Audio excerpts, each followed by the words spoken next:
네, 안녕하십니까. 공정하고 정확한 뉴스를 전하는 아시아투데이 데일리 뉴스입니다. 자, 6월 10일 데일리 뉴스 지금 시작하겠습니다. 먼저 오늘의 아시아투데이 일면 신문 지면 뉴스를 전해드리겠습니다. 자, 화면을 함께 보면서 뉴스 전해드리도록 하겠습니다.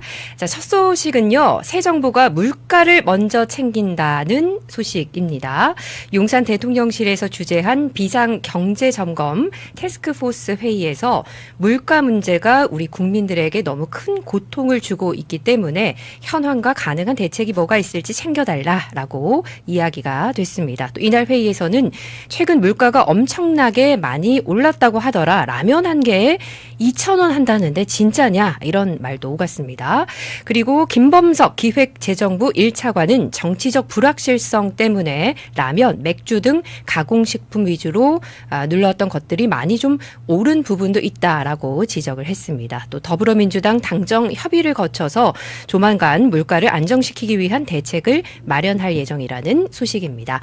자, 그리고 아시아투데이 일면 두 번째 소식 전해드리도록 하겠습니다. 한일 정상이 첫 전화 통화를 했습니다. 강유정 대통령실 대변인은 이날 브리핑에서 한일 정상이 약 25분간 통화를 했다면서 이시바 총리의 대통령 취임 축사에 사의를 표했다고 밝혔습니다. 또 이날 통화는 중국 시진핑 주석보다 먼저 이루어졌다는 점에서 주목을 받고 있습니다. 그리고 보도에 따르면 오늘 시진핑 주석과 전화 통화가 이루어질 예정이다라는 보도도 나오고 있습니다.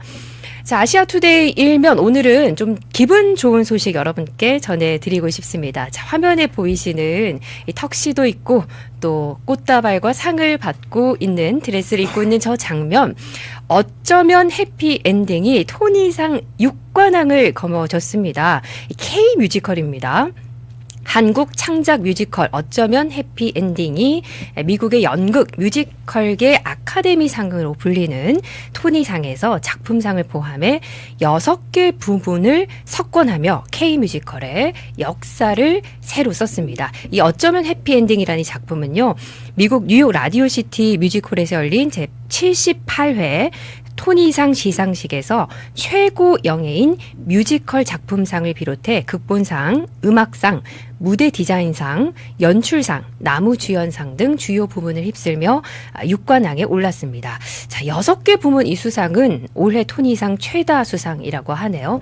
제가 어제 아시아투데이 데일리 뉴스 진행하면서 K뷰티 이야기를 했는데요. K뮤지컬까지 이렇게 좋은 소식을 전해드릴 수 있어서 참 기쁘다는 생각이 듭니다. 간혹 제가 대학로 해화에 가서 공연을 볼 때 이런 경우가 있습니다. 잘 알려지지 않은 연예인인데 배우인데 우와 진짜 연기 잘한다. 와 혹은 외모가 정말 출중하다. 이런 배우들이 아직은 알려지지 않았지만 정말 실력이 출중한 배우들이 많이 아직은 숨겨져 있구나. 이런 생각이 또 많이 들고요. 광고 촬영장이나 촬영장을 또 드라마나 영화 촬영장을 가끔씩 갈 때에도 주연은 아닌데 신인 배우인데 정말 연기력이 내공이 대단하구나. 나중에 크게 될 배우구나. 이런 분들을 종종 만나게 됩니다. 여의도도 마찬가지입니다. 여의도에 가게 되면 아직 정말 많이 알려지진 않았지만 와, 이 정치인 정말 실력 있다. 인성이 좋다. 그리고 장래가 출중하다. 이런 분들을 좀 많이 만나게 되는데요. 그래서 아시아투데이 데일리 뉴스에서는 뉴스도 전해드리고 대담도 함께 하면서 이런 분들을 좀 앞으로 많이 소개해드리고자 합니다. 자, 그래서 오늘 제가 소개해드릴 분은요. 바로 그런 분입니다. 제가 여의도에서 만났을 때 와, 이분 정말 좋은 분이시다. 좋은 정치인이다. 앞으로 더 많이 알려줬으면 좋겠다 하는 그런 분을 모셨습니다. 문종형 전 국민의힘 상근 부대변인 모셨습니다. 안녕하십니까? 안녕하세요. 네, 안녕하세요. 소개가 마음에 드셨습니까? 소개를 너무 좀 황송하게 좋게 해주셔서 제가 몸둘바를 모르겠습니다. 네, 반갑습니다. 일단 먼저 아시아투데이 오늘 처음 방문이신 거죠? 네, 그렇습니다. 아투TV 이제 첫 방송이시니까 우리 시청자분들께 카메라 보시면서 좀 자기소개 겸 인사 부탁드릴게요. 네, 구독자 여러분 안녕하세요. 저는 국민의힘의 문종형이라고 합니다. 오늘 그 아시아투데이 TV에 처음 나왔는데 이렇게 좋은 방송, 저도 개인적으로 너무 애청하고 있는 방송인데 불러주셔서 감사하고, 오늘 제가 뭐 유익한 얘기를 많이 해야 되는데 뭐 전국도 어렵고 이런 만큼 최대한 조금 신중하게 내용을 정리해서 좋은 내용을 많이 전달드릴 수 있도록 하겠습니다. 감사합니다. 네, 반갑습니다. 사실 저도 안녕하십니까, 잘 지내셨습니까, 뭐 오늘 아침 밤새 잘 주무셨습니까, 이 인사를 하기는 좀 쉽지가 않아요. 저도 최대한 좀 방송을 활기차게 좀 끌어가 보려고 노력은 하지만 뭐 한편으로는 그런 생각도 듭니다. 아무리 어둡더라도 한 줄기 빛이 있으면은 우리가 그 빛을 좀 따라서 갈 수 있잖아요. 저는 좀 대변인님이 그런 역할을 해주시면 좋겠다, 이런 생각이 들어서 오늘 좀 모셨습니다. 네, 감사합니다. 네. 자, 그리고 자기소개라는 게 사실 내가 자기소개를 하기가 좀 민망합니다, 사실. 그렇죠? 그래서 제가 조금 더 덧붙여서 우리 네네. 문정현 전 국민의힘 상근 부대변인 좀 소개를 해드리도록 하겠습니다. 방금 소개해드렸듯이 국민의힘 전 상근 부대변인, 그리고 전 국무조정실 청년 정책조정위원, 그리고 여의도 연구원 정책자문위원, 그리고 미국 서던 캘리포니아 대학교 경영학 학사를 졸업을 하셨습니다. LA에서 대학 생활을 하신 건가요? 네, 맞습니다. 뭐 LA 로스앤젤레스죠. 네. 거기서 제가 대학교 생활했습니다. 언제 유학을 가신 거예요? 제가 이제 고등학교 마칠 때쯤 가서 이제 학교를 간 다음에 이제 군대를 간다고 잠시 들어왔다가 그 이제 직장 잡기 전까지 네네. 이제 LA 있었으니까 아무래도 한 20대 초중반에 한 7, 8년을 LA 있었던 것 같습니다. 네. 그러면 졸업하시고 7, 8년 동안 공부를 하셨던 건가요? 졸업하시고 7, 인턴이나 8년 중에 이제 군대를 잠깐 가려고 한국에 들어왔다가 이제 다시 복학을 해서 졸업을 했죠. 유학파시군요. 뭐 유학파기보다 아니 제가 예. 지난번에 우리 그 나경원 대변인 팀 우리 회식을 할 때 대변인께서 잠깐 뭐 얘기를 하시네, 영어를 잠깐 쓰셨는데 유학파시구나, 이걸 느꼈습니다. 예. 기억이 나실지 모르겠지만, 네. 영어를 제가 안 쓰려고 하는데 이게 가끔 무의식적으로 나올 때가 있는데 네네네. 오늘 또 방송에서 최대한 안 쓰도록 하겠습니다. 네, 알겠습니다. 정치에 입문하신 좀 계기가 저는 궁금해요. 많은 분들께서 여러 가지 뭐 동기가 있겠지만 어떻게 정당 생활을 하게 되시고 대변인 생활을 또 하게 되셨는지, 어떻게 관심을 가지게 되신 건가요? 제가 어떤 그 특별한 계기가 있다기보다는 뭐 아마 비슷한 이유가 많이 있으실 텐데, 사실 문재인 정권 때 제가 그때 창업을 했었거든요. 그때 제가 이제 약간 IT 창업을 했다가 그때 코로나가 닥치면서 사실 뭐 소상공인들도 힘들었지만 사실 스타트업 창업하신 분들이 굉장히 많이 힘들었었어요. 그럼 딱 그 시기에 몇 년도였죠, 그러면? 그게 2010? 이제 2020년 정도. 창업을 하자마자 코로나가. 그러신 분들 많았어요, 그때. 그렇죠? 그렇죠. 그래서 저는 그때 뭘 느꼈냐면, 저도 그 전까지는 이제 일반적으로 직장 생활을 하다가 창업을 딱 하고 보니까 또 코로나라는 예상치 못한 어떤 그 변수가 생기고 나서, 스타트업이 이제 커지려면 투자도 받고 이렇게 해야 되는데 그 당시 그 투자 심리 이런 것들이 굉장히 위축됐었거든요. 그래서 그때 이제 정부 관련 제도, 또 뭐 규제 관련 어떤 그 제도 이런 거를 좀 나름 연구를 많이 하면서 생각보다 우리 대한민국에서 입법부, 그러니까 국회 역할이 굉장히 중요하구나 좀 많이 느꼈어요. 왜냐하면 국회에서 어떤 입법을 하느냐에 따라서 스타트업 50개, 100개가 죽느냐 사느냐 이런 일들이 많이 벌어지는 거거든요. 저는 그거를 이제 몸소 느끼면서 당시 이제 뭐 여러 가지 정부 정책, 정부에서 지원하는 펀딩 이런 것들을 몸으로 부딪히다가 문재인 정권에서 너무 예산을 바르지 못한 곳에 쓴다라고 많이 느꼈었습니다. 그래서 저 뭐 정치적으로 그때 뭐 정권을 비판하기보다는 그런 생각을 많이 가지고 있다가 이제 윤석열 대통령의 이제 중앙선대위 때 그 당시 청년 보좌역이라는 그 제도를 공개 선발을 했었습니다. 이제 그 오디션 형식으로. 저는 그때 그래서 아무 생각 없이 그냥 그 홈페이지에 이제 띄워진 걸 보고 정말로 어떻게 보면 그냥 흥미를 가지고 한번 그래도 내가 이런 창업의 경험이 있으니까 이런 목소리를 선대위에는 한번 전달해야겠다 했는데 운이 좋게 그때 그 청년 보좌역에 선발이 돼서 당시 이제 중앙선대위에 제가 이제 합류를 하게 됐고, 그 이후에는 이제 또 운 좋게, 정말 저는 운이 좋았던 것 같습니다. 좋게 봐주시는 분들이 또 이제 뭐 이 대변인을 한번 해봐라. 어. 네, 그래서 당시 당의 상근 부대변인으로 한 8개월 정도 제가 대변인실에 있었습니다. 아, 그런 과정이 있었군요. 사실 근데 공개 오디션이나 공개 모집이라는 게 생각보다 경쟁률이 굉장히 셉니다. 그 경쟁률을 뚫고 청년 보좌역으로 들어가게 되신 거군요. 사실 뭐 대단합니다. 제가 제 입으로 청년이라고 하기엔 제가 88년생이니까 네. 그렇게 나이가 어리진 않은데 어떻게 보면 정치권에서는 또 이제 아직까지 뭐 80년대라고 하면 되게 어리게 보는 그런 부분이 있는 것 같아서 당시 그 뭐 청년 보좌역이라는 그런 직함을 얻었었는데 지금은 사실 이제 어느 정도 정당 생활을 해봤고 또 여러 가지 선 후배님들 보면서 뭐 청년뿐만 아니라 우리 지금 뭐 당 또 뭐 민주당 국민의힘 할 거 없이 직장인들 그리고 제대로 사회생활을 해본 사람들의 목소리가 되게 중요하다는 생각을 저는 가지고 있거든요. 네. 아무래도 정치가 이 양당 정치에 의해서 서로 비판하는 구조로 많이 가다 보니까 정작 국민들을 위해서 실효성 있는 뭐 경제 정책 또 규제 완화 정책 이런 것들이 굉장히 설 있게 가볍게 이렇게 다뤄지는 경우가 저는 많이 봐서 이제 새로운 정부가 들어섰죠. 네, 네. 이 새로운 대통령이 그런 부분을 조금 잘 다듬어 줬으면 하는 그런 바람이 있습니다. 참 공감 가는 얘기를 많이 해 주셨어요. 제가 개인적으로는 저는 그렇게 생각했고 제가 뉴스를 공중파에서 처음 뉴스를 진행을 했던 게 만 23세였어요. 예. 한국 나이로는 25살이었는데 예.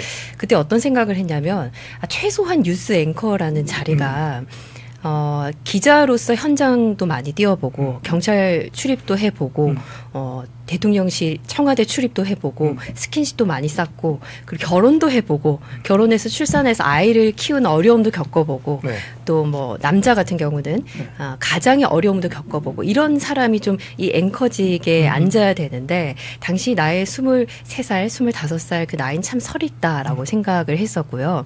한동안 정치도 좀 마찬가지라고 생각했어요. 그러니까 청년 정치인이라는 단어가 굉장히 많이 화두가 됐었잖아요. 근데 그 청년 정치인들을 보면서 대학을 졸업하고 아르바이트를 해서 현실 경제에 좀 부딪혀보고 내가 돈을 벌어보고 입사를 해보고 조직 생활도 경험해보고 또 말씀하셨던 창업도 해보고 경제 생활도 해보고 이런 걸 좀 겪어야지 정치를 할 수 있을 텐데 이런 아쉬움이 있었는데 전 대변인님 보면서 대변인 아이가 지금 있잖아요, 그렇죠?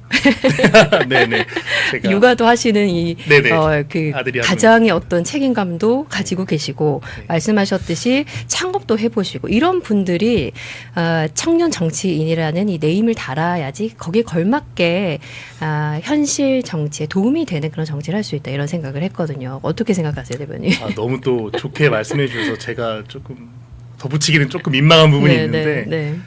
우선 감사하다는 말씀드리고 저는 이런 경험이 있었어요. 제가 이제 뭐 작은 회사든 큰 회사든 뭐 회사의 대표나 중역을 해보면 어쨌든 조그만 조직의 리더잖아요. 네. 근데 이제 정치권에 들어가고 나서 뭐 예를 들면 경선 캠프나 아니면 당내 어떤 뭐 조직의 어떤 위원으로 들어가 보면 젊은 사람들, 그러니까 뭐 네. 소위 청년 정치인이라는 그 키워드로 분류되는 사람들에 대해서 되게 애기 취급을 합니다. 그러니까 아무래도 이제 이 정당에 있는 국회의원들 또 주요 당직자분들이 나이 연령대가 높다 보니까 저 친구는 이제 어리니까 내가 좀 뭐 편하게 대야겠다. 아니면 조금 아랫일을 시킨다든지 저한테는 그런 일이 뭐 별로 없었지만 저는 그런 경우를 많이 봤었어요. 그래서 저런 걸 보면서 이게 사실 우리나라가 이제 뭐 G7 국가라고 불릴 정도로 이 GDP나 이런 것들이 선진국 반열에 들어섰는데 이 생물학적인 나이를 가지고 뭔가 아직도 그런 선입견을 가지시는 분들이 국회 내에서도 굉장히 많다. 저는 이런 생각을 했었거든요. 근데 이런 것들이 비단 뭐 진부한 세대 차이를 제가 얘기하는 것이 아니라 되게 중요한 부분입니다. 정책을 설계할 때 그리고 국민들한테 설득력 있는 자기의 정견을 노출할 때 그런 구시대적인 발상으로 국민들 앞에 쓰면은 그만큼 설득력이 떨어진다고 저는 생각하거든요. 근데 그런 분들이 국회에 많다는 건 조금 개인적으로 아쉬웠었고 아무래도 우리 당 국민의힘이나 이제 또 전반적인 정치권이 젊은 사람들이 유입이 많이 돼야 된다고 저는 생각을 하는 것이 뭐 제가 예전에 아까 말씀하셨던 그 LA에서 가장 좋았던 문화가 이제 멜팅 팟이라고 하거든요. LA는 사실 이제 모든 다양한 인종 다양한 세대가 굉장히 그 한 도시 안에서 어우러져 살고 있습니다. 그래서 그걸 다 녹여져서 이렇게 그릇에 담는 멜팅팟이라는 말을 쓰는데 우리 사회가 이제 굉장히 가치나 이런 것들이 다변화되고 있잖아요. 저는 그래서 우리 그 대한민국 정치에서도 어떤 멜팅팟 같이 다양한 가치와 세대들이 녹여져서 목소리를 내는 것이 좀 중요하다 이런 생각을 하고 있습니다. 네. 멜팅팟이라는 굉장히 세련된 단어를 얘기해 주셨는데 구수하게 우리 여의도 사투리로 좀 쓰자면 비빔밥. 그렇죠? 네네. 좋은 말씀 해 주셨습니다. 좀 그런 구태스러운 그런 부분들이 정리가 돼야지 더 발전할 수 있지 않을까 이런 생각이 들고요. 자, 아시아투데이 데일리 뉴스 제가 어제부터 월요일, 목요일 11시 요 시간에 이 자리에서 여러분을 찾아뵙고 있습니다. 지금 또 함께 해주고 계시는데요. 박경현님은 제가 아투 방송 첫 방송할 때부터 가장 먼저 댓글을 남겨주신 너무너무 고마운 분이십니다. 많은 두 분 방송 많은 시청과 관심 부탁드려요. 이지 앵커님 방송 진행 많이 사랑해주시고 부탁드려요 하셨고 호금조님도 오늘도 수고들 많이 하십니다. 감사합니다 하셨고요. 비아 당신님도 남겨주셨고 최양님도 할렐루야 아멘 이렇게 남겨주셨습니다. 함께해 주신 분들께 감사드리고 여러분 뭐 현실이 부정하고 싶다, 현실이 답답하다 하시더라도 우리가 한 가족처럼 팩트를 좀 짚어가면서 함께 제가 앞서 말씀드렸던 빛을 보며 찾아가는 그런 시간을 좀 만들려고 합니다. 지치지 마시고 구독, 좋아요, 또 댓글로 여러분 생각들, 또 답답하신 일들 있으시면 댓글로도 남겨주시고요. 함께 계속 해 나가면 좋겠습니다. 대변인님 또 초대하면서 제가 또 그동안 대변인께서 쓰셨던 논평들도 한번 찾아봤어요. 네. 네, 국민의힘 논평을 쭉 찾아봤는데 네. 싸울 줄 아시고 그리고 논조도 정확하시고 그리고 신념도 참 선명하다 이런 생각이 들었습니다. 그러니까 아까 말씀하셨듯이 20대 대선에 뛰셨고 김기현 당대표 체제 때 상근 부대변인을 하신 거죠. 네, 네네. 맞습니다. 그때는 사실 이기는 선거였어요. 그렇죠? 그렇죠.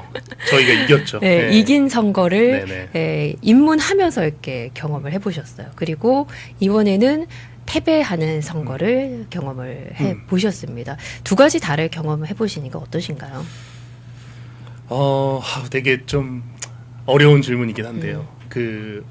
뭐 굉장히 미간 말찍이었지만 어떤 내가 속해 있는 조직이 이 선거에서 이긴다는 거는 어떻게 보면은 그 연속성 있는 그 개개인의 커리어와 그리고 전국의 방향성 이런 것들이 예측 가능한 범주에서 펼쳐지기 때문에 정치인이라면 본인의 어떤 미래를 설계하기에 굉장히 좋은 것이고 캠프의 승리 또는 선거의 승리 그리고 또 본인이 지향하는 가치, 보수의 가치가 뭐 자유주의, 시장주의에 기반한 어떤 다양한 가치들이 있는데 이 가치 하에 대한민국이 올바르게 나아갈 수 있겠구나 이렇게 예측 가능한 생각을 갖게 해주는 것이 이제 선거인 것인데 이번에는 어쨌든 국민의힘이 졌잖아요.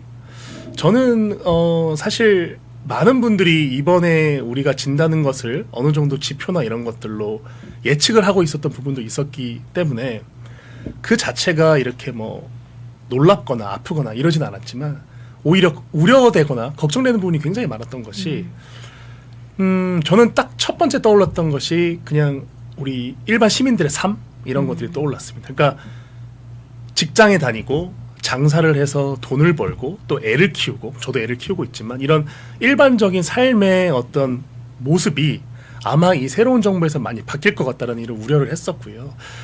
대선 토론회에서 보여줬던 다양한 후보들의 모습, 뭐 김문수 후보의 모습, 새로운 대통령 이재명 후보의 모습 이런 것들을 보면서 이재명 후보가 대통령이 되면 이건 내가 생각하는 대한민국이 아닌데 G7에 맞는 어떤 국격을 가지기에는 이분이 우리들의 리더로서는 부적합한데 저는 이런 생각을 하고 있었는데 막상 되고 나니까 당장 취임 1일부터 내가 우려했던 그런 장면들이 막상 펼쳐지니까 요즘 최근 며칠 동안은 굉장히 무기력하고 또 뉴스를 보지 않게 되고 정치 뉴스에 대해서 그렇게 치열하게 토론을 하지 않는 그런 안 좋은 습관이 생겨서 좀 허탈하고 기분이 좋지 않습니다. 최근에. 예.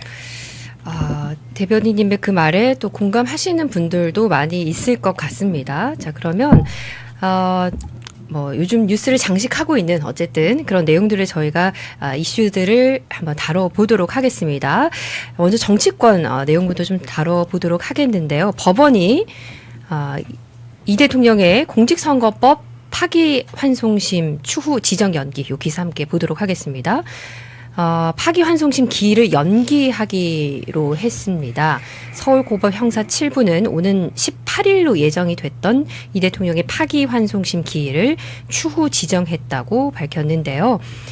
헌법 84조에 따른 조치라고 설명을 했습니다. 헌법 84조는 대통령은 내란 또는 외환의 죄를 범한 경우를 제외하고는 재직 중 형사상의 소추를 받지 아니한다고 규정하고 있다. 이 내용인데요. 논란이 많습니다. 헌법 84조 이 얘기 많이 하고 있는데요. 나경원 의원께서는 페북에 그리고 언론 보도자료 이렇게 배포자료 이렇게 밝혔습니다. 헌법 제84조는 아무리 읽어보아도 형사상 새로운 소추 즉 기소가 안 된다는 것이다. 그런데 이를 근거로 재판 기일을 추후 지정한다고 법원이 드디어 이재명 대통령의 무릎을 꿇었다. 5호 통제라. 오늘의 사법부의 태도는 대한민국 헌법의 후퇴 선언이다. 대한민국 헌정사에 사법의 정치 예속이라는 씻을 수 없는 오점을 남겼다. 이제 민주당의 재판 정지법도 필요 없게 됐다. 유권 무죄, 무권 유죄 시대가 드디어 열렸다라고 나경원 의원께서 남겼습니다. 자, 논란이 많은 이 헌법 84조 그리고 서울고법의 이 추 파기환송심 연기 어떻게 보고 계십니까? 그러니까 사실 이 이재명 대표의 이런 재판 관련해서 가장 많이 등장하는 헌법 조항이 이제 제84조입니다. 그 내용인즉슨 이제 재직 중의 대통령은 내란이나 외환 외에 형사소추가 불가하다는 것인데 네. 이 소추라는 의미 네. 이런 법적인 의미에 대해서 우리가 많이 알아볼 필요가 있는 것 같아요. 소추라는 것은 그러니까 당선 전에 시작된 재판 그리고 당선 이후에도 계속돼야 되는 논리가 아닌 거죠. 그러니까 재판이란 것은 소추가 되기 시작하면은 진행이 되는 것이고 네. 대통령이란 건 임기가 시작되면 임기를 수행하는 것처럼 이 대통령이 이전에 벌어졌던 범죄 혐의에 대해서 소추된 것은 사실 재판이 진행돼야 되는 것이죠. 그러니까 이 조항을 보면은 사실 초등학생도 알 수 있을 만한 그런 아주 간단한 조항인데 이 조항을 가지고 이제 이 자의적으로 이제 서울고법인가요? 네, 서울고법이 이 자의적으로 해석해서 공판 절차를 무기한으로 연기하고 이런 것들은 제가 봤을 때 뭐 아주 심각하게 사법 질서를 왜곡하고 있는 그런 행태라고 보이고요. 사실 헌법 84조뿐만 아니라 여러 가지 헌법을 사실 많이 지금 이렇게 침해하는 일들이 많이 벌어지고 있습니다. 헌법 84조 외에도 가장 대표적으로 11조죠.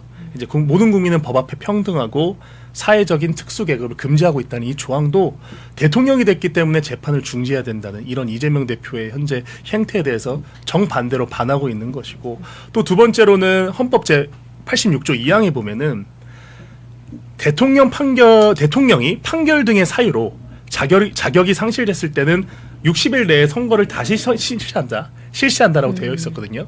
이 말의 함의는 대통령이 됐어도 판결 등에 의해서 대통령의 직위를 박탈당할 수 있다는 것을 내포하고 있는 것인데 이런 헌법의 조항이 이렇게 많음에도 불구하고 대통령이 됐으니까 모든 재판을 중지해야 된다고 이렇게 어거지로 우기는 것 그리고 심지어 헌법재판소 나중에 이제 뭐 위헌법률 심판 제청이나 이런 것들이 벌어질 때를 가정해서 본인의 여러 가지 사법 절차를 담당했던 변호사를 헌법재판소 변호사로 임명한다는 것은 대놓고 이제 우리 사법부를 본인의 발 아래 놓고 멋대로 주무르겠다고 하는 저는 그런 어떤 뭐랄까요 그 아주 무서운 그런 의도가 보이는 그런 일이 벌어지고 있다고 생각합니다. 네, 문종현 전 국민의힘 상근부대변인의 헌법 84조에 대한 그리고 조목조목 법을 짚어주시면서 의견을 제시를 해주셨는데요. 자, 방금 잠깐 화면에 나왔던 또 기사 함께 보도록 하겠습니다. 국힘 고법 자의적 헌법 해석 철회해야 스스로 사법부 독립성 포기라는 제목의 아시아투데이 기사입니다. 권성동 전 원내대표가 대통령 임기 초반 권력이 무섭다는 이유로 판사가 스스로 사법부의 독립성을 포기한 셈이라며 재판이 5개씩 되다 보니 공직선거법 재판 한 건이 연기된 것만으로는 불안한 모양이다라고 밝혔다는 그런 기사입니다. 그러면서 이 헌법 제84조 역시 언급을 했습니다. 이 헌법 제84조를 대통령 임기 중에 재판을 중단해야 한다는 뜻으로 해석할 수가 있냐? 헌법 제84조는 새로운 재판을 위한 대통령의 기소가 불가능하다는 뜻이지 이미 진행 중인 재판을 중단해야 한다는 의미가 아니라는 것은 초등학생도 다 알 수가 있다. 이렇게 지적을 했습니다. 그리고 대통령실이 새 헌법재판관 후보자로 이 대통령의 변호인단으로 활동한 이승엽 변호사를 검토하는 것에 대해선 사법 독재의 도구로 쓰겠다는 것이라고 지적을 했습니다. 방금 대변인님 얘기하신 이 헌법재판관 후보자로 이 대통령의 변호인단으로 활동한 이 변호사를 쓰겠다라고 하는 것은 사법 독재의 도구로 쓰겠다라는 것이다라고 이렇게 역시나 지적을 했습니다. 자, 그리고 다음 기사도 한번 보도록 하겠습니다. 나경원 의원이 민주대법관 증언법 추진에 베네수엘라와 같은 길이다. 방금 말씀드렸던 그 내용입니다. 더불어민주당이 추진 중인 대법관 증언법을 두고 2004년 베네수엘라가 대법관을 32명으로 증언해 사법부를 장악했던 것과 같은 일이다. 이재명 대통령 시대 통합을 기대하고 싶지만 당장 내일 대법관 증언법으로 사법 장악의 마지막 퍼즐을 완성한다라고 붙였습니다. 자, 이 기사에 또 따르면요. 대법관이 한마디로 이제 14명의 대법관이 30명이 되는 것이죠. 이거 어떻게 보십니까? 이 법 추진. 그러니까 지금 우리나라에서 벌어지고 있는 이런 일련의 일들이 굉장히 심각한 것이요. 그러니까 아까 방금 앵커님 말씀하셨던 거에 제가 하나만 더 붙이면은 그 저희가 방금 얘기했던 그 헌법 84조 같은 경우도 사실 지금 단순히 이게 그냥 헌법에 위배된다 이런 것이 아니라 사실 이 서울고법이라고 하는 그러니까 헌법적 해석을 할 권위를 전혀 가지고 있지 않은 기관이 대통령의 직무를 중지하나 마느냐 이런 아주 지극히 헌법적인 것에 대해서 이제 해석하는 행위를 저질렀잖아요. 이 일은 사실 이재명 대통령이 당선이 됐기 때문에 벌어진 일인데 이 대법관 같은 경우도 똑같습니다. 그러니까 왜 대법관을 굳이 이 시점에서 30년까지 증언을 하냐. 그리고 사실상 이재명 대통령이 임명하는 이 대법관들이 이제 지금 민주당 법안에 따르면 1년에 뭐 4명씩인가 이렇게 임명을 하는 것인데 실제 이 대법관들의 임기가 이재명 대통령의 대통령 임기가 끝난 이후에도 1년인가 또는 2년까지 더 이제 임기가 보장이 되는 것이거든요. 그러면 이재명 대통령은 임기가 끝나도 본인의 어떤 법적 책임을 본인이 임명한 사람들에 의해서 판결받는 상황이 벌어질 수 있기 때문에 아주 일말의 사태까지 막아놓는 이런 치밀한 작전을 쓰고 있는 것이거든요. 이재명 대통령이. 그래서 저는 단순히 지금 우리나라에서 벌어지고 있는 것이 선거에 이겨서 본인한테 우호적인 이 사법 환경을 조성하는 이런 차원을 넘어서 그냥 법관 한 명 한 명, 헌법재판소의 인선 하나하나를 이재명 대통령이 다 파킹하는 것처럼 사람을 바꿔놓고 결국 그거의 이익은 그걸로 궁극적으로 취하려는 목적은 본인이 저지른 범죄에 대해서 어떻게든 벗어나려고 하는 이런 모습을 보이고 있기 때문에 우리나라의 사법부는 저는 지금 제가 대법관 또는 법관이라면 뭐 전국 대법관 그 대표 소집 회의인가요? 이런 것들 열어갖고 정말 지금 치열하게 논의를 해야 될 그런 상황이라고 생각하는데 왜 우리 지금 대법관들 또는 명망 있는 법관님들이 이렇게 가만히 있는지는 모르겠습니다. 분명히 저는 지금 제가 말씀드린 것 같은 의견을 공유하고 있는 법관들이 많다고 저는 알고 있거든요. 근데 정말로 이제 뭐 임기가 아직 시작된 지 일주일도 안 돼서 그런 건지 아니면 정말 무력하게 이렇게 우리 사법부의 권위를 떨어뜨리는 것에 동의하는 것인지 뭐 좀 답답한 심정으로 바라보고 있습니다. 네. 자, 저희가 첫 이슈로는 정치적인 부분들 그리고 법적인 부분들 한번 살펴봤고요. 다음은 경제 이슈로 좀 넘어가 보도록 하겠습니다. 대변인님 라면 좋아하시나요? 아, 라면요? 네. 라면 가끔 뭐 먹습니다. 네, 저는 밤에. 신랑이 라면을 워낙 좋아해서 라면을 뭐 종류별로 좀 사다 놓는 편인데 보통 이제 라면 한 봉지에 제가 사는 라면 같은 경우에는 5봉지 이제 한 묶음을 사거든요. 네. 그러면 한 4,070원 정도 하더라고요. 최근에 이제 장바구니 썼던 걸 보니까 한 봉지에 한 814원 이렇게 하고 있더라고요. 근데 라면 한 봉지가 2,000원이다 이런 얘기가 오고 갔습니다. 자, 일단 뭐 이런 게 이슈가 되고 있는 이유는 어쨌든 뭐 어느 정권이 들어서든 서민 경제, 물가 이게 가장 중요한 게 아닌가 이런 생각이 드는데요. 이런 부분 관련해서 좀 이야기를 해보도록 하겠습니다. 자, 어제 한국거래소 코스피 지수가 어제는 1.55% 오른 2,855.77의 장을 마감을 했습니다. 새 정부 출범 이후에 3거래일 연속 누적 5.81%가 올랐고요. 지금 보니까 코스피가 2,878.31 역시 빨간 상승 곡선을 보이고 있습니다. 이게 그 허니문 기간이라서 그런 걸까요? 아니면 앞으로 좀 더 기대를 해봐도 될까요? 어떨까요? 증시가 이제 오늘자로 지금 2,880 정도 지수로 지금 유지되고 있으니까요. 네. 사실 뭐 이제 막 시작한 정부가 이 증시를 올려줬으면 하는 게 제 바람입니다. 그래서 아직 왜냐면 주식 시장의 지수는 굉장히 많은 변수들이 복잡하게 연동돼서 이 지수를 나타나기 그렇죠. 때문에 네. 어떤 대통령이 이제 약간 조금 무지한 발언을 공개석상에서 했다고 해서 네. 이게 지수가 바로 그거에 대해서 반응하지는 않습니다. 다만 이제 제가 서두에서 말씀드린 것처럼 증시는 미래에 반영하거든요. 그러니까 현재에 반영하는 것이 아니라 네. 증시는 기본적으로 미래에 벌어질 일을 가정해서 선반영을 하는 그런 측면이 있는데 네.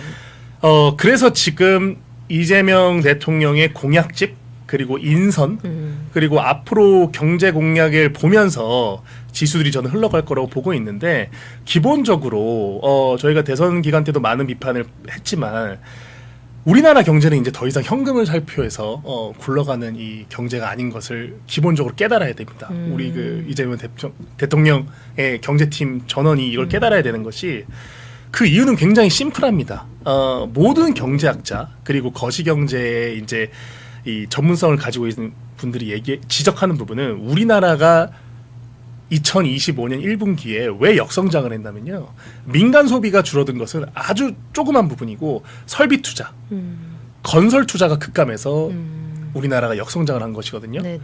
그러면은 역성장이라는 이런 충격적인 결과를 전환을 시키려면 설비 투자랑 건설 투자 이런 것들을 다시 원상태로 회복시키는 것이 첫째고 그 두 번째로 이제 민간 소비도 진작시키고 이런 것들을 이제 정책 통해서 이렇게 풀어나가면 되는 것인데 지금 이재명 대통령이 대표적으로 내세우고 있는 공약들은 아주 그냥 민간 소비 진작에만 포커스를 맞추고 하는 정책들이 아닌가 저는 이런 우려를 가지고 있고요. 예를 들면요. 네. 그러니까 이재명 대표가 이제 국민들한테 가장 힘을 줘 외쳤던 공약들 제가 몇 개만 좀 볼게요. 일단은 K-엔비디아. 그러니까 국부 펀드를 조성해서 한국판 엔비디아를 조성하자. 이거는 아예 시작부터 틀린 얘기입니다. 모든 그러니까 유니콘 같이 엔비디아 같이 이런 유니콘 데카콘들은 다 기업가 정신에서만 나옵니다. 그러니까 무슨 어떤 정부의 지원 이런 것들은 어느 정도 제도권화에 올라가서 커졌을 때 하는 얘기고 아주 리스크를 걸고 창업가가 기업가 정신을 가지고 치열하게 맞닥뜨렸을 때 이런 데카콘이나 유니콘들이 나오는 것이고 두 번째로는 AI를 100조 투자해서 부흥시키겠다. 이건 정말 시작부터 잘못된 얘기인 게요. 그렇게 따지면 미국은 기축통화국인데 한 1000조 10경, 20경 이렇게 투자해서 AI를 육성하면은 우리가 당해낼 재간이 없는 거죠. 중국도 지금 이미 투자하고 있는 금액이 300조, 500조를 연간 투자하고 있는 것이거든요. 근데 그 포커스는 R&D입니다. R&D. 그러니까 R&D의 핵심이 결국 사람과 기술인데 우리나라의 지금 이 AI 인재 같은 경우는 아주 저변이 약합니다. 대만이 왜 TSMC 네. 이 반도체 기업이 어떻게 만들어졌냐면 제 기억에는 아마 이 반도체 법안을 발의한 게 국민당이고 그거를 성장시키기 아마 민주진보당이라고 민진당이라고 하는데 네. 그 여야가 합치가 돼서 이 반도체 1위 기업이 탄생한 것처럼 아주 거대한 엔비디아 같은 기업을 만들려면 단순히 돈을 때려 부어서는 나오는 결과가 아니란 걸 이재명 대표가 알아야 돼요. 근데 공약을 보면은 너무 단순하게 금액 위주의 이런 현금 살포 위주의 정책들이 많아 저는 우려가 되는 것이고 네. 마지막으로 가장 중요한 것이요. 지금 뭐 사실 호텔 경제학이라고 그 대선 토론 때 얘기가 많이 됐었잖아요. 이제 뭐 지역 화폐를 경기도에서 했던 것처럼 모든 국민에게 뿌려서 한번 이렇게 사이클을 돌게 되면 이 시장 경제에 온기가 돈다. 이런 접근으로 우리가 예산을 쓰기 시작하면요. 문재인 정부 때 우리가 이제 사실 뭐 천조국이라고 그러잖아요. 그 국가부채 천조 시대를 네. 열었는데 이 천조 시대에서 갈수록 우리가 갚아야 되는 그 재정 적자. 사실 이번 1차, 2차 추경도 다 국채 발행해서 빚내서 하는 추경인 것인데 왜 우리나라가 지금 30조, 50조를 이런 지역 화폐성, 현금 살포성 경제 공약에 돈을 투입돼야 되는 것인가. 이런 것에 대한 기조 변화, 정책적인 변화가 없으면 저는 앞으로 우리나라의 국가 부채 계속 올라가고요. 또 한 번 맞들인 그런 뭐 20만 원, 30만 원 이렇게 돈 받고 이렇게 뭐 이런 거에 맞들리기 시작하면은 우리 국민들의 정서 자체가 아주 그러니까 경제 체력이라고 해야 되나요? 이런 정서랑 체력이 아주 안 좋아지게 되는 상황이 오거든요. 네네. 그러니까 예를 들어 이런 겁니다. 지금 이재명 대표는 경제 성장도 하겠다 그러고 민간 소비도 진작시키겠다고 하면서 정작 민주당은 노란봉투법을 시행한다고 하고 있어요. 노란봉투법을 간단하게 한마디로 얘기하면은 모든 하청업체들이 한 번도 본 적 없는 원청업체들한테 노조를 결성해서 소송을 할 수 있게. 그러니까 기업은 일을 해야 되는데 본인이 알지도 못한 하청업체들이 소송을 걸게 되면은 그 기업은 그 소송 대응한다고 허송세월 하게 되잖아요. 이런 법을 경제 진작을 하겠다고 하면서 이런 법을 같이 통과시키는 것이 굳이 예를 들면 탄수화물과 설탕을 먹으면서 내가 다이어트를 하겠다.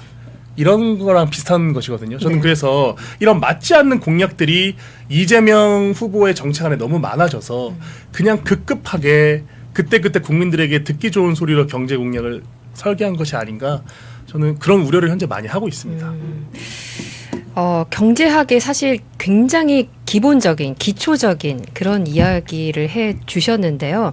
제가 2005년도에 증권방송을 했었어요. 근데 그때 기억으로 2005년 한 8월, 9월, 10월쯤이었습니다. 근데 그때 증시가 이제 1000포인트를 막 향해 갈 때였습니다. 예. 그래서 위에 화면 자막에 가자 1000포인트 막 이렇게 올려서 한 달 동안 이렇게 방송을 했던 적이 있었거든요. 어쨌든 1000포인트를 넘었고 지금 뭐 가자 어떻게 보면은 우리가 막 구호를 외치듯이 지금 2860선 돌파했으니까 2900선 가자. 삼성전자도 6만전자 가자. 막 이렇게 뭔가 희망적으로 구호를 외치고 있는 것 같은데 그런 어떤 거품적인 희망이 아니라 경제학의 가장 기본적인 부분들. 현금 살포는 한계가 있다. 그리고 이게 뭐 여야를 떠나서 우리가 이념을 떠나서 실용주의적인 부분으로 어떻게 하면 경제가 돌 수 있는지, 성장할 수 있는지, 역성장을 극복할 수 있는지 굉장히 사실적인 핵심적인 부분들을 대변님이 얘기해 주신 것 같아요. 그 제가 한마디만 더 붙이면 지금 당장 이제 2차 추경하겠다고 지금 민주당에서 나오고 있는 것이 네. 그 규모가 뭐 20조 플러스 알파라고 하잖아요. 그러면 이 20조 플러스 알파라는 이 재원을 그 경기도에서 했던 것처럼 지역 화폐에 넣지 말고 가령 좀 생각을 바꿔서 원전 같은 거 지금 AI를 육성하려면 데이터 싸움 이 전기 공급을 어떻게 잘하느냐 또 전기 공급뿐만 아니라 이런 공조를 어떻게 하냐 이런 인프라를 어떻게 구축하느냐가 되게 핵심인데 이런 거에다가 30조 40조 지금 투입하면은 당장 효과는 좀 느리겠죠. 그 지역화폐처럼 당장 돈이 들어오는 건 아니지만 3년 뒤 4년 뒤에 여기서 투자한 인프라의 어떤 확충을 가지고 혹시 AI 산업을 선도할 수 있는 스타트업이 나올 수도 있는 거고 이런 식의 설계가 필요한 것인데 아니 대통령이 되자마자 2차 추경을 해갖고 규모도 엄청 정말 전례로 찾아보기 힘든 그런 엄청난 규모입니다.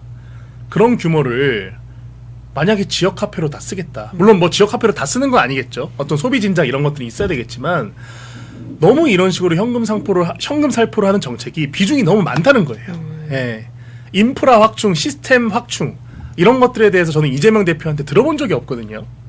그래서 저는 애초부터 K-엔비디아 이런 거를 외치지만 말고 그거에 필요한 K-엔비디아가 나오려면 수십만 수백만의 AI 인재 또는 AI 인재를 꿈꾸는 사람들이 교육을 받고 본인의 시간을 투자해서 내가 창업도 해보고 도전해보고 이런 어떤 매몰 비용에 대한 어떤 인프라 구축이 우선돼야 되는 것인데 이런 것들은 들어본 적이 없고 사실 어느 정도 교육을 받았거나 어떤 좀 교육 수준이 있는 분들은 이런 것들을 다 걸러들을 수 있는데 아직 그런 수준에 다르지 못한 좀 학생분들 또는 어떻게 보면은 조금 뭐 이렇게 너무 이런 산업이나 이런 구조에 대해서 관심이 없는 분들은 아유 난 모르겠고 어차피 뭐 정치라는 게 나랑 관련도 없고 내 지갑에 뭐 지역 카페 통해서 몇십만 원이라도 더 들어오면 뭐 치킨이라도 하나 더 사 먹지 이런 식의 생각을 하는 것이 또 사람의 이 원초적인 또 본능이긴 하거든요. 저는 이런 원초적인 본능을 이재명 대표가 아주 잘 이용해서 정치권에 이제 많이 가져왔다. 그래서 저는 앞으로 5년 동안 그런 후과를 이제 맡게 될 것은 우리 국민들의 뭐가 아닌가 저는 이런 생각합니다. 네, 방금 말씀하셨던 그 내용 기사로 한 번 더 짚어드리도록 하겠습니다. 지금 당장 경제 추경 필요하다는 아시아투데이 기사입니다. 더불어민주당이 9일 어제였습니다. 소비 위축이 한계에 다다랐다며 시급한 추경의 필요성을 강조하고 나섰습니다. 조승래 민주당 수석 대변인은 이날 국회 소통관에서 고사 직전의 민생을 위해 지금 당장 추경을 편성하고 소비를 진작해야 한다고 밝혔습니다. 또 다음 기사 또 보겠습니다.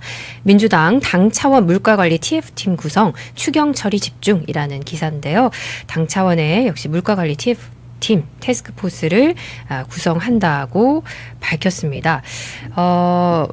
이런 내용에 대해서 대변인님께서 짚어주셨고요. 이야기를 해주셨는데 비트코인도 11만 달러를 뚫었습니다. 이런 부분은 어떻게 보십니까? 이제 비트코인 같은 경우는 사실 이제 미국에서 스테이블 코인을 이제 달러를 기축으로 해서 하는 여러 가지 코인 발행도 있었고 최근 기관들의 매수세가 굉장히 많았거든요. 네. 이제 뭐 모건 스탠리나 이제 뭐 수십조 수백조 되는 펀드에서 야 이제 이 비트코인을 어떤 그 달러와 유사한 지위에 놓고 안전자산이라고 판단하고 매입을 했기 때문에 그런 부분에서 이제 어떤 좀 기계적인 상승이 최근에 있었고요.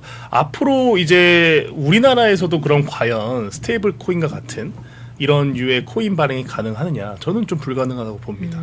기본적으로 아직까지 그 아무리 뭐 이제 자산 규모가 지금 아마 제가 알기로는 그 비트코인 그 시가총액이 뭐 지금 거의 수천조에 달하는 걸로 알고 있는데 아직까지는 우리나라를 원화 기반으로 하는 이런 스테이블 코인이나 이런 제도적인 도입은 인프라가 너무 약하기 때문에 힘들 것 같고요.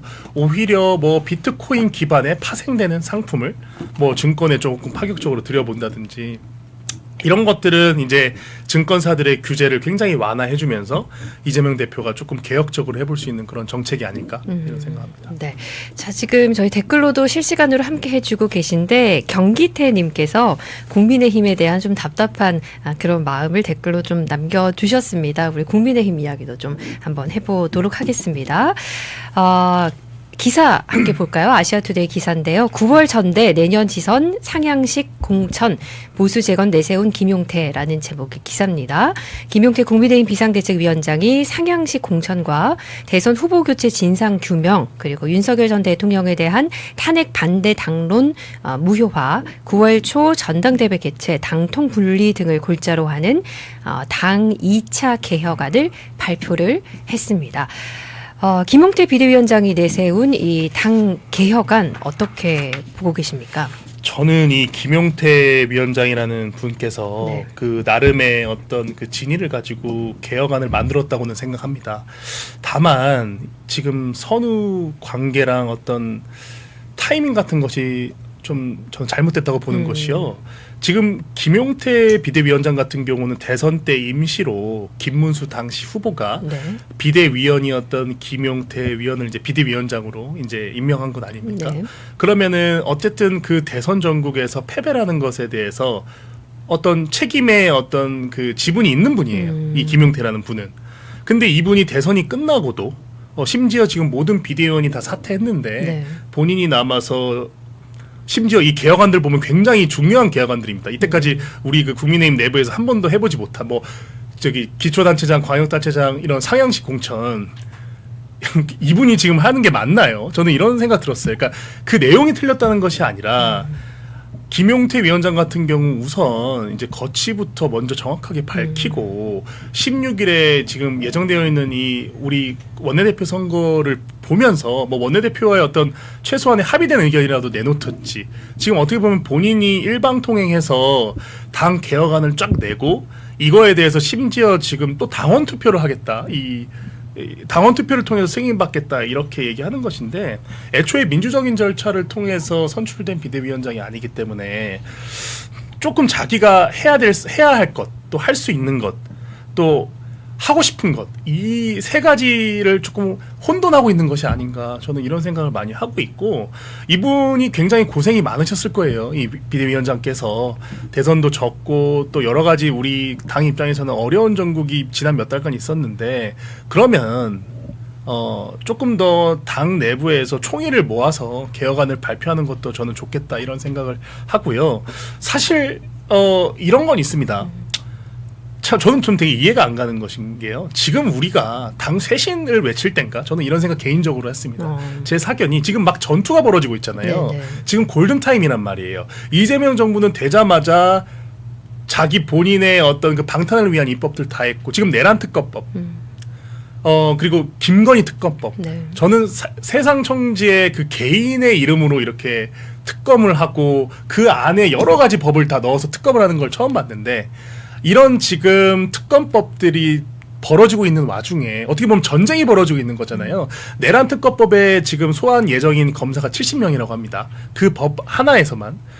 그러면은 지금 공수처에 지금 소속되어 있는 검사들의 인원이 제가 알기로 12명 이하라고 알고 있는 건데 사실상 검찰청 하나가 이 내란 특검을 수사하는 거고 내란 특검에 연관된 사람들이 딴 사람들이 아니라 다 우리 당의 의원님들이에요. 우리 당의 국무위원들이잖아요. 저는 그러면 이 특검에서 백부를 하면서 얼마나 우리 당의 이미지 또 지지도가 내려갈까 저는 이런 생각을 하고 있는데 이런 특검법을 막을 시기인데 오히려 지금 이 전투 중에 약간 방패를 들고 싸워야 되는 이런 상황인 건데 어떻게 보면 목을 내놓고 내 목을 쳐라 약간 이런 식의 저는 정치 행태를 보이는 거라서 제가 좀 우려를 하고 있는 것이고 이 내란 특검법에 대해서 지금 치열하게 싸우면서 그 사이에 제가 말씀드린 대로 내부의 총의를 모으는 것이 어렵더라도 그분의 어떤 정해진 임기 안에서 그렇게 본인의 권력, 권한을 행사해야 되는 것인데 지금 김용태 위원장은 어떤 그 방향성이나 이런 것들이 조금 엇나갔다? 저는 이렇게 보고 있습니다. 네. 자, 다음 기사도 또 소개를 해드리도록 하겠습니다. 안철수 의원이요. 김용태 거취부터 밝혀야 혼란과 오해나라는 아시아투데이 기사입니다. 안철수 의원이 김용태 비대위원장을 향해서 9월 전당대회 계획 이전에 6월 말로 임기가 종료되는 비대위원장의 거취부터 밝히는 것이 필요하다라고 촉구를 했습니다. 9월 전당대회를 이야기하면서도 정작 사퇴 시점은 명확히 하지 않으면 불필요한 혼란과 오해를 낳을 수 있기 때문이다라고 하면서요. 언제까지 직을 수행할지부터 분명히 해야 새 원내대표가 비대위원장을 모셔올지 겸임할지 이런 구조를 전당대회 일정을 체계적으로 추진할 수 있다.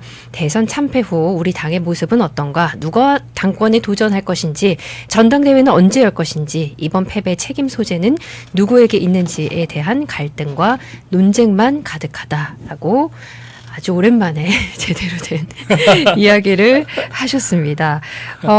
대변인님께서 그런 얘기 하셨어요. 거취를 명확히 하고 사실 이렇게 선거가 패배하고 나면 어느 정도 책임을 지고 자리에서 물러나는 이런 모습도 있어야 되는데 그렇지 못하다는 것에 대해서 비판하시는 분들도 꽤 많이 있는 걸로 알고 있습니다. 자, 그러면 16일 원내대표 자리 어쨌든 국민의힘이 다시 중지를 모으고 힘을 좀 모아야 할 텐데 원내대표는 누가 좀 적합할 것이라고 예상을 하고 계시나요?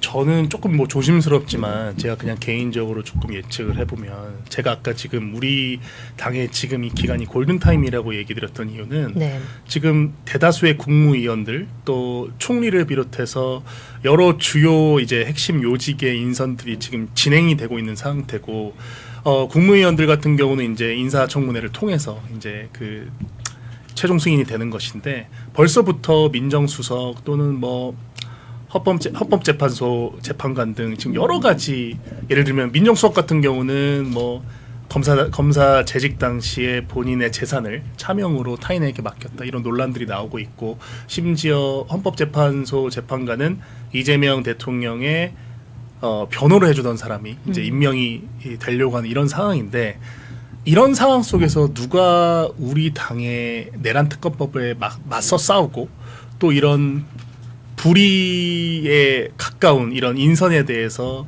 맞서고 대항할 수 있느냐 어떻게 보면 정말 투쟁할 수 있느냐 이런 후보가 저는 누구일까 이런 생각을 해봤고 그런 차원에서는 사실은 뭐 저는 김문수 후보도 적합하다고 보고 또 나경원 나경원 의원님도 사실 자유한국당 시절 굉장히 전국이 어려웠는데도 불구하고 패스트트랙이나 이런 것들에 대해서 본인의 어떤 정치적인 이미지에 아주 심각한 데미지를 감수하고 나서도 최전선에 나서서 싸우셨거든요. 그래서 나다르크라는 별명을 얻게 되셨죠. 그렇죠. 네. 저는 그런 비슷한 선상에서 사실 조금 더 온화하다고 평가되는 뭐 김기현이나 이런 분들도 어쨌든 경험이 있고 이 원내라는 이런 어떤 그 민주당과 국민의힘 사이의 어떤 치열한 정쟁 속에서 싸울 땐 싸우고 조정도 할 수 있는 이런 분들이 원내대표로 뽑혀야지 지금 이 엄혹한 전국 속에서 어느 정도 이 보수 지정의 최소한의 지분을 보호할 수 있는 건 아니냐 저는 그런 생각을 하고 있습니다. 자, 지금 아시아투데이 저희 홈페이지 들어가 보시면요. PD님 한번 화면 띄워주시겠습니까? 아시아투데이 오늘 오전 기사입니다. 대통령실이 국민 추천을 받아서 장차관 공공기관장을 임명하겠다라는 요 기사입니다. 대선 기간에 내세웠던 공약 중에 하나였습니다. 여기에 대해서 자세히 브리핑을 강유정 대변인이 10일 오늘입니다. 관련 국민추천제 관련 현안 브리핑을 한 기사 내용인데요. 조금 요약해서 전해드리도록 하겠습니다. 이 국민추천제와 관련해서 국민 여러분께서 진짜 대한민국을 이끌어갈 일꾼을 선택해달라. 국민과 함께 국민주권정부의 문을 엽니다. 라는 메시지를 발표를 했습니다. 모든 과정을 투명하게 공개하고 공정한 검증을 거쳐 선발될 수 있도록 힘을 다하겠다. 이렇게 밝혔고요. 국민추천제라는 것은요. 그러니까 장관, 차관 등 주요 공직자를 국민들의 추천을 받아 선출하는 방식입니다. 제가 이걸 보니까 국민의힘이 지난 총선 때 국민추천제 기억나시나요? 떠오르는데. 네. 뭐 그 국민추천제와 어떻게 다를지는 모르겠지만 그 당시 국민추천제 국민이 추천했다고 하는데 도대체 누가 추천한지 모른 그런 공천 형식이었습니다. 그때 추천을 받았던 추천이라기보다는 공천을 받았던 사람이 우재준 의원 이런 분들이었습니다. 주로 이제 친한계 인사들이 당시 국민 추천제로 김상욱 의원도 국민 추천 아닌가요? 김상욱 의원 그때 어디 5개 정도였는데 김상욱 의원도 국민 추천이었나요? 그런 걸로 저도 기억을 하고 있습니다. 제가 우재준 의원, 예. 김상욱 의원 이었습니다. 사실은 제가 그때 국민추천제 면접을 갔었어요. 그래서 어떤 인사들이 왔는지 이렇게 기억이 나는데 정확히는 네네. 지금 기억이 안 납니다. 아무튼 주로 이제 친한계 인사들이 결론적으로는 국민 추천 프로젝트 통해서 울산 남구갑에 이제 김상욱 의원이 공천된 것이 그랬군요. 맞네요. 기사를 통해서요. 지금은 네네. 국민의힘 의원이 아닙니다. 뭐 이재명 그 캠프에서 열심히 파란색 자켓을 입고 선거. 자, 어쨌든 뭐 기사가 떴습니다. 이 국민 추천제를 한다고 하는데 대통령실이 국민께서 진짜 일꾼 선택해 달라라는 메시지를 발표를 했습니다. 말 그대로 국민 추천제였으면 좋겠습니다. 그리고 진짜 국민께서 진짜 일할 수 있는 일꾼을 선택해 달라고 했으니까 발표한 그대로 공정한 절차대로 진행이 되면 좋겠는데 어떻게 보십니까, 대변인님? 그러니까 일단 지금 현재 벌어지고 있는 상황을 좀 보면은 민정수석실에 이제 본인 이재명 당시 후보의 변호를 했었던 뭐 조상호 변호사나 또 그 지금 헌법재판관 갑자기 이름이 생각 안 나는데 지금 어쨌든 개인적인 그 친분 사실상 뭐 사석에서는 형 동생으로 하겠죠. 네. 그렇게 오랜 기간 동안 그 이재명 대표의 범죄 혐의를 다 이제 변호를 하신 분들이니까 이런 분들이 이미 지금 인선 물망에 올라 있고 그 와중에 이제 국민 추천제를 이재명 그 정권에서 한다고 하니까 당연히 믿음이 가지 않죠. 그러니까 이게 뭐 국민 추천인 건지 뭐 사인 추천인 건지 그냥 내 아는 뭐 동생 추천인 건지 이런 것들은 지금 저는 굉장히 좀 심각하게 걱정이 되고 있는 부분이고, 또 이재명 대표가 굉장히 능한 것이 눈속임을 아주 잘합니다. 그러니까 지금 사실 지금 이재명 대표의 가장 큰 두 가지 축은 이 정치 권력, 사법 권력. 정치 권력은 이미 장악했죠. 이제 아마 내년 지방선거에 만약에 민주당이 이긴다면 정말 모든 행정, 입법, 사법 권력을 다 가지고 있는 거고, 지금 나머지 하나는 사실 법관 한 명 한 명을 본인이 다 알박기 함으로써 본인의 사법 리스크를 완전히 100% 해칭하는 이런 전략을 쓰고 있잖아요. 그래서 사실 어떻게 보면 뭐 무소불위입니다. 이제 겁날 게 없는 상황인데, 이런 상황 속에서 뭐 말만 이제 번지르르한 국민 추천제를 앞세워서 장차관 인선을 한다? 저는 차라리 그냥 장차관 인선 같이 중요한 요직은 정말 경제 정책이나 행정 이런 것들 전문성 있는 인재 잘 뽑아서 좀 전문성 있는 사람들이 하는 게 중요한 것 같습니다. 오히려 또 괜히 또 국민 추천으로 뭐 겉보기 이제 행정으로 했다가 또 국민들의 삶에 아주 심각한 또 문제를 일으키지 않을까, 이런 걱정이 우선합니다. 네. 자, 우리가 뭐 걱정하는 것은 이 정부의 정책들이, 새 정부의 정책들이 잘못되길 바라는 것이 아니라 국민의 그런 좀 바람, 염원을 담아서 잘 해달라, 이런 의견으로 전달을 드리고 싶다, 이런 마무리 멘트를 좀 하도록 하겠습니다. 자, 오늘 벌써 이렇게 시간이 1시간이 또 지났네요. 대변인님, 앞으로 어떤 활동을 하실지 좀 궁금한데 어떤 계획 가지고 계십니까? 저는 현재 뭐 이제 IT 스타트업에 좀 재직을 하고 있는 어떤 직장인이고, 다만 이제 제가 저번 그 대선 경선 때 이제 나경원 의원님 그 좀 캠프에 잠깐 있으면서 네. 처음으로 어떤 좀 정치적인 활동을 해봤는데, 저는 사실 지금 걱정과 우려가 굉장히 큽니다. 그러니까 꼭 제가 지지하던 후보가 되지 않아서라기보다는 지금 아까 우리 경제 정책 나눈 것처럼 우리나라의 지금 1분기 경제 역성장하고 잠재 성장률, 제일 중요한 게 잠재 성장률인데, 네. 이 잠재 성장률이 너무 심각하게 떨어지고 있습니다. 이 위기 속에서 과연 우리나라의 리더 대통령이 올바르게 행정을 하고 정책을 구현해서 앞으로 대한민국이 10년, 20년 더 살기 좋은 나라로 만들어야 되는데, 과연 이재명 정권이 그 어려운 과업을 달성할 수 있는 캐파가 있는 정권인지는 제가 모르기 때문에 아주 우리 국민의힘이 이제 야당으로서 치열하게 견제하고, 또 잘한 것은 또 잘했다고 얘기해주고, 이렇게 좀 해야 되는 게 맞는데, 지금 현재 우리 당의 내부적인 상황을 보면은 다 그냥 자기가 잘났고 남이 잘못했고, 또 대선 경선 때도 보면은 어떤 사람들은 뭐 이게 김문수 후보를 돕는 건지 아니면 본인 선거 운동을 하는 건지 저는 되게 심각하게 저는 되게 이해가 안 갔거든요. 예, 일반적인 대선 어떤 국면에서 벌어지는 일들이 아닌 걸 너무 많이 봤고, 어제도 사실 의원총회 끝나고 나서 되게 사실 지금 우리가 정치적으로 되게 불리한 상황인데 의원총회에 있었던 일을 또 쪼르르 나와갖고 백브리핑하는 그런 다선 의원들을 보면서 저는 지금 우리 당이 이건 진짜 뭐 이 당의 존립위기가 조만간에 올 수 있겠구나, 이런 위기감을 가지고 있어서 조금 더 적극적으로 당에 대한 목소리도 내보고 싶고 그런 생각을 가지고 있습니다. 네, 지금 말씀하시는 동안 우리 또 함께 해주시는 클라라님께서 문종영 대변인님 우파를 위해 강력히 싸워주세요. 국민의힘 전투력 너무 약합니다. 이렇게 하시면서 또 클라라님 오르신 말씀 이렇게 또 댓글로 응원을 해주셨는데요.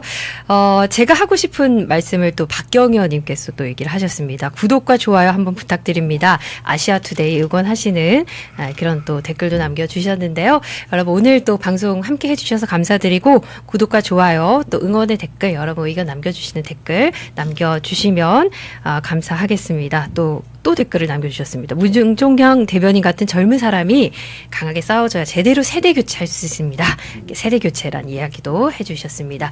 대변인 오늘 출연해주셔서 감사드리고요. 앞으로 자주 뵙도록 하겠습니다. 아유, 감사합니다. 네, 고맙습니다. 구독자 여러분 감사합니다. 네, 감사합니다. 자, 벌써 12시가 됐습니다. 아시아투데이 글로벌 종합 일간지에서 보내드리는 공정하고 정확한 뉴스 매일 오전, 월요일부터 목요일까지 오전 11시에 저는 여러분께 인사드리고 있습니다. 점심 식사 맛있게 하시고요. 오늘 하루도 즐거운 하루 보내시고 저는 내일 오전 11시에 다시 인사드리겠습니다. 고맙습니다.